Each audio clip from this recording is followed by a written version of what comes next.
So here we are again, helping our Argon friends to take out a split battle group, which was raiding one of their sectors. Now it might not seem that way, it might seem like there's constant chaos and it's all, too much to handle. But let me say that wars in Mayhem 3 are really more of a long-term thing, and major developments take multiple hours to occur.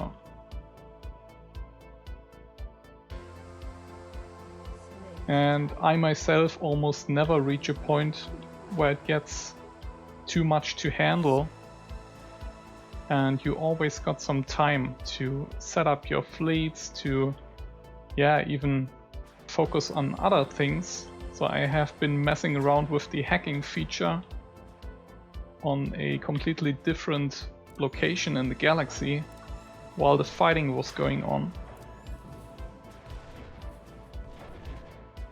In my opinion, wars in Mayhem 3 are much more interesting than they have been in Mayhem 2 or any other mod that came before. And that is because how organic it generally develops. So let me just take out this frigate here and then we will talk a bit more about that. It's also going to give a favor point with someone. We got a favor from the OCV. That sounds definitely like a bug. Okay, Jubarb, something more for the list.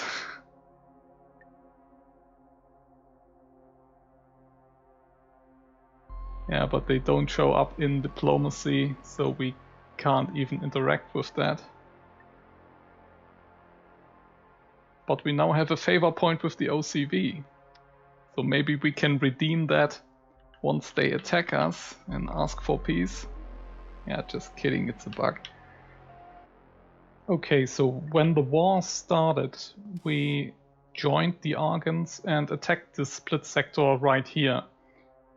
And then there was some more fighting going on, and I also conquered these two sectors from them. And I had to make a decision how I want to use my forces, and I decided to split them, which allowed me to invade these two sectors here at the same time. And then we had various smaller skirmishes in different sectors, and also the split attacked the fortress with this carrier, which was a rather weak fleet.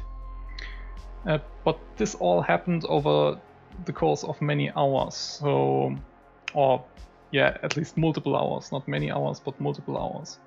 In Mayhem 2, the faction split would have had multiple shipyards, which are able to respawn fleets fairly quickly, but more importantly, they are able to jump everywhere.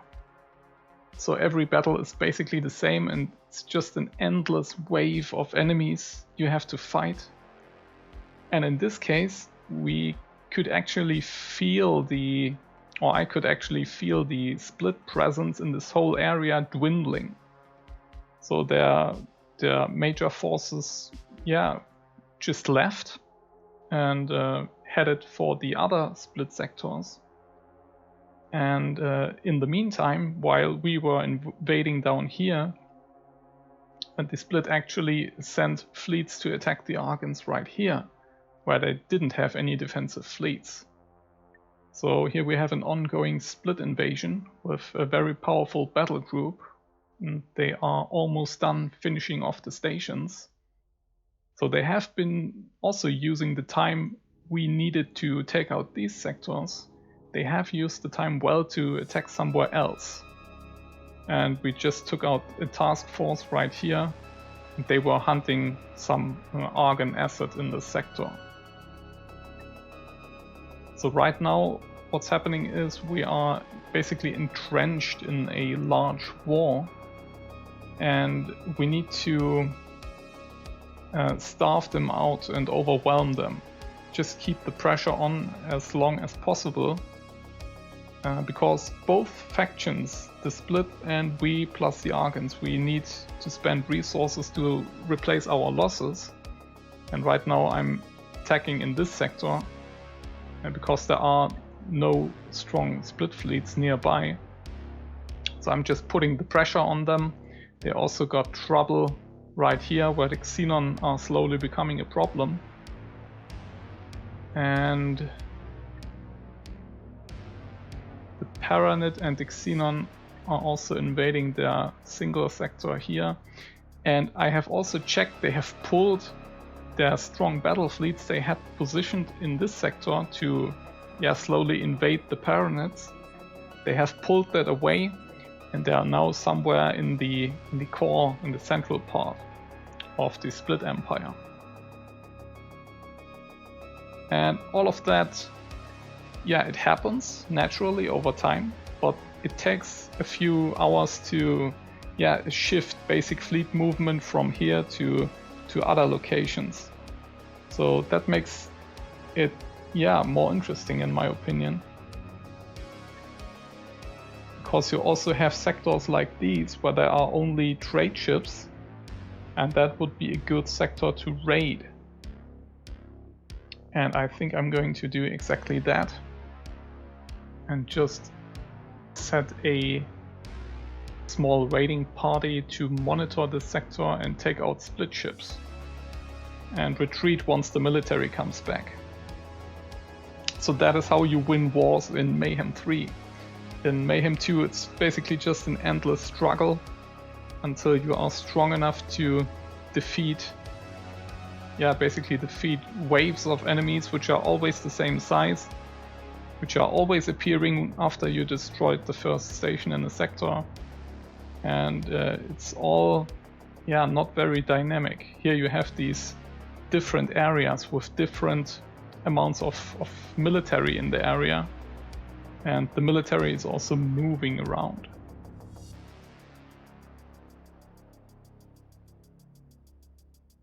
And as you can see, the Split, we started the war with 1,000 split ships, and they are now only having 500 ships left.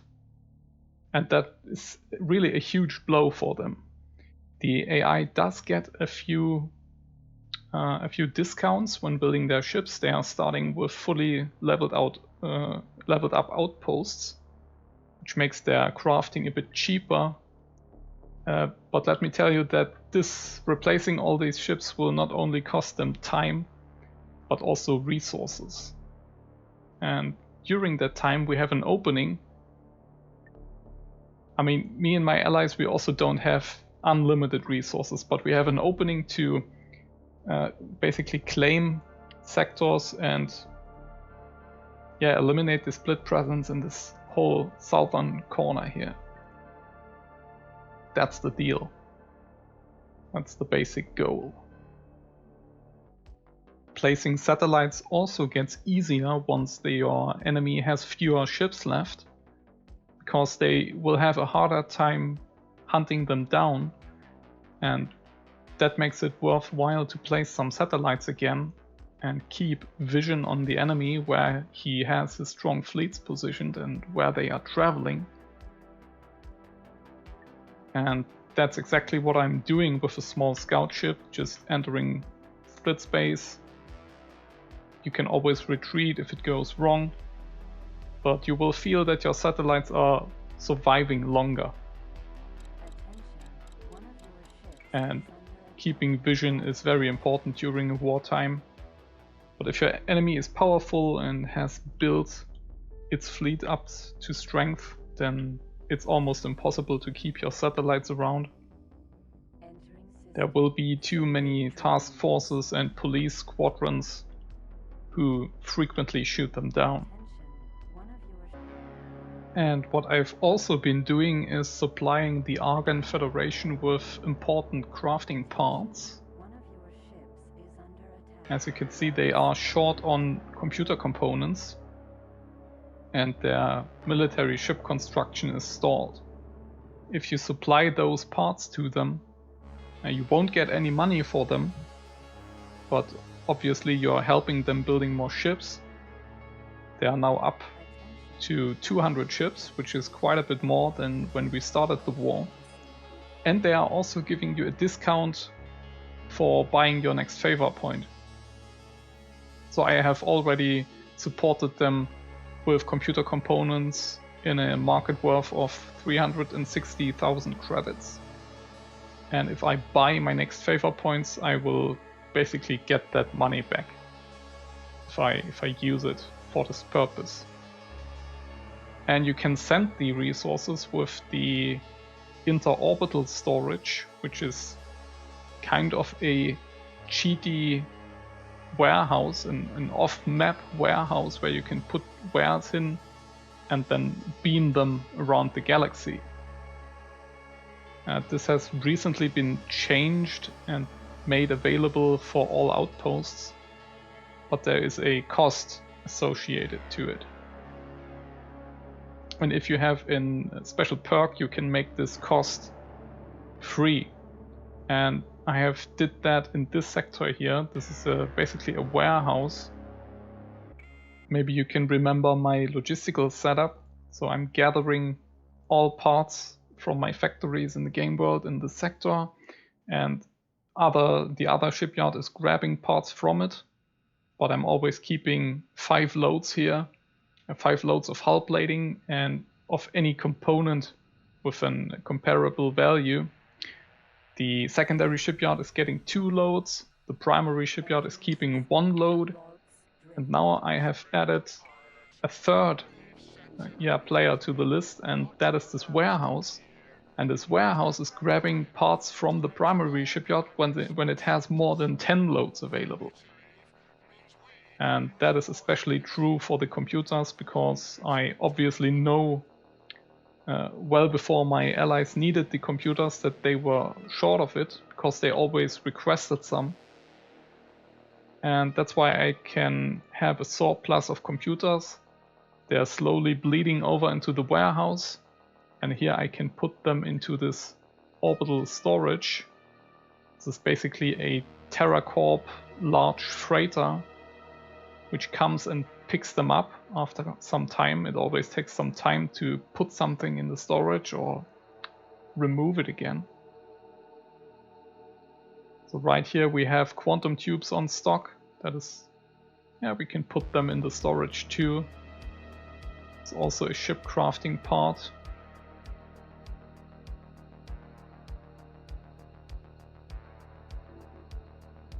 So right now we have a total volume in our storage, in the inter-orbital storage, of 70k.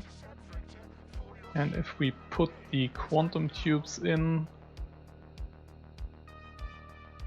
let me...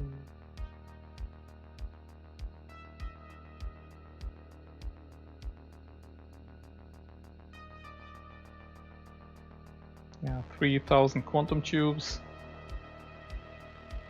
Takes up 15,000 units of space. And it has a shipping cost and a TerraCorp tax you have to pay. The shipping cost gets eliminated by this outpost because it has a perk to make it free. But we still need to pay the tax.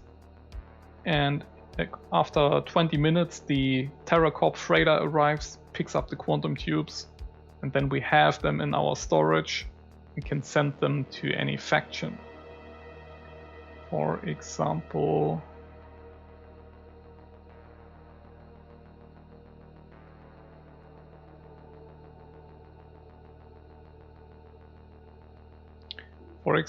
the Teladi. They would need quantum tubes, and quite a lot of them.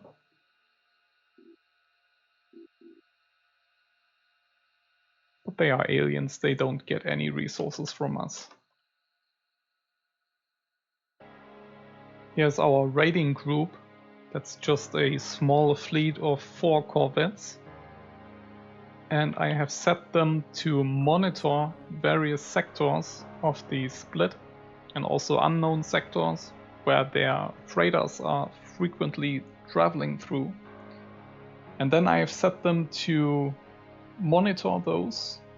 I can actually set them to ignore fighters too. So they will only look for NPC freighters, for split freighters. And once they detect one, they will enter the sector and go after their economy. So right now they are hunting in the same sector where I'm currently invading. And once they are done, they will pick another sector which is monitored. For example, these two here, which also hold quite some civilians. And then they will go on a random killing spree. But if they face too strong resistance, they will just retreat. So they are, basically cowards. I'm planning for a new guide series, an updated version, or basically the first version where I'm covering the fleet system in detail. That will come in the future, and there I will cover exactly how the fleet system works and also give some examples, because you can do quite a lot with this system and it is very modular. You can use only the features that you like, the stuff that you want to automate, and keep the rest on manual control. It's a very powerful tool, and I wish more games would have this, including X4, by the way.